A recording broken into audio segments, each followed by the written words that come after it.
accomplishes nothing. You actually have made matters worse than better. And trying to convince parents, and particularly the moms, is sometimes a very daunting task. It's difficult because of her nurturing and her mentoring. This is her baby. This is my baby. This has come from my womb. And it's hard for moms to let go. I understand that. It takes a lot of wisdom to know when to cut loose, to understand that when their time comes, Mom, Dad, let go. Let go. So, no doubt in my mind that when this rebellious son left, I just can't imagine this father not caring and not loving his son. This father had to have experienced some pain and heartache and grief to see his son leave home, like it is for so many people. I know come August, when we go down to Tennessee, and when we take our son to the university, that's going to be hard. It's going to be difficult. But our job is about done. As I talked to my Heavenly Father, I said, Father, I am his earthly father, but you are now his Heavenly Father. My job is done. I've done the best I could with this young man. And now he belongs to you.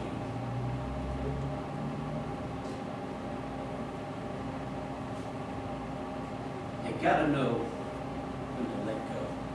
And I think this father teaches me a lot about that. A lot of times when our children leave home, I have talked to a lot of men. I've read a lot.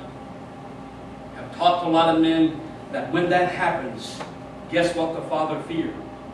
His greatest fear is that he has failed as a father. And there can be no more horrible feeling than that in my mind's eye. To feel that I am an absolute failure because my son has rebelled against my authority. That's a horrible feeling to have. And no doubt maybe this father went through that. Maybe. But he knew when to cut loose. Secondly, even though he turned loose of this rebellious son, it's my honest opinion, humble opinion, for whatever it's worth, I think that this father was still a positive, powerful influence in this young man's life. When we stop to think about it, the son rejected his father. He abandoned him. He deserted his home. He abandoned that way of life as a son, not as a servant, but the estate and everything that he had coming to him. He rejected that. He abandoned all of that. And then he goes and squanders it. And so what's a father to conclude? What is a dad to conclude all of that? I failed as his father. And many fathers today feel that way. They feel as if they are absolute failures because of the way their kids turn out.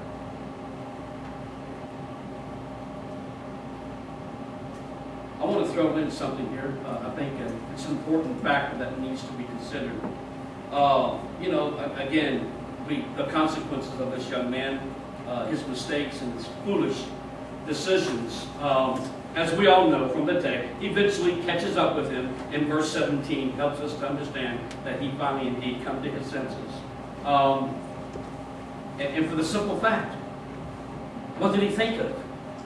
When he finally came to his senses, did he think of all those people that he partied with? I mean, who did he think of? The very first thought, according to the parable here, he thought of home. Home. He thought of Dad. And then if you read the text, guess what he does before he even goes home? What does he do? He rehearses what he's going to say to his father. And then when he sees his father, he tells him exactly what he had rehearsed in his mind.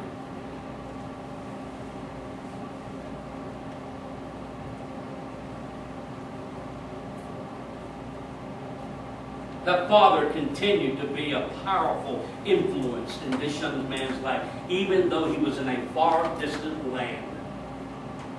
And when it bottoms out, when he finds himself in these dire straits and these desperate circumstances,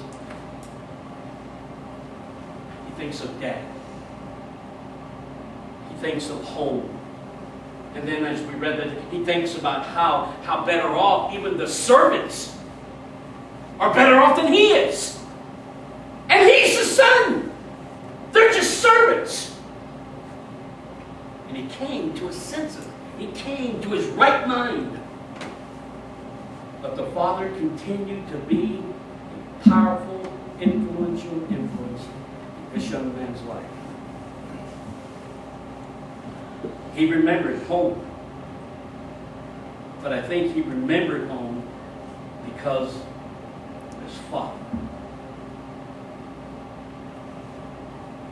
I guess the important thing here that I want you to leave with this morning, I want you to see this, is the fact that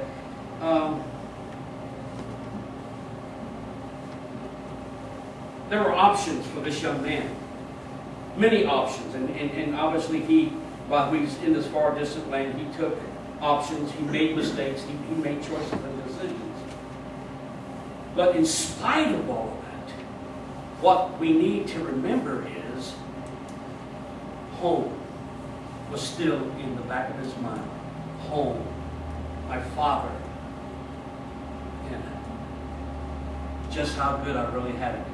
What's the old saying? A lot of people think the grass is always green. Is that true? Is that true, you think? Not necessarily. See, but when you're young and foolish and inexperienced, and you know more than your parents, you're smarter than they are. You ever think that? You ever think that when you're younger? Man, my parents are really dumb. And then you hit 20, 21, and then you think, wow, my parents are really smart.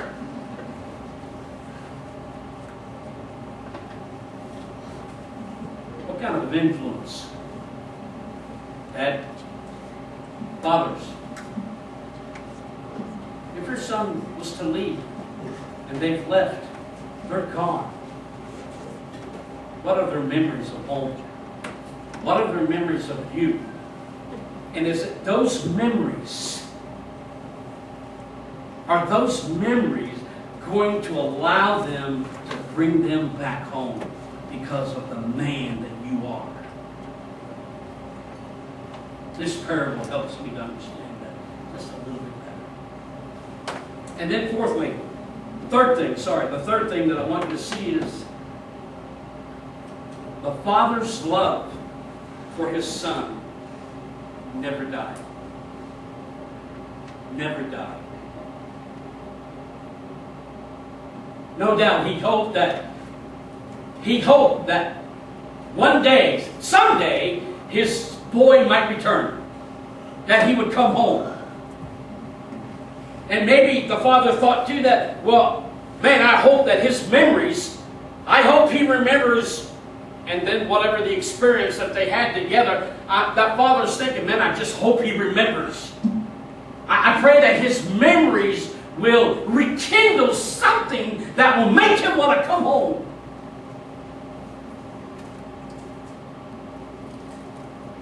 The father never stopped caring and stopped loving his son.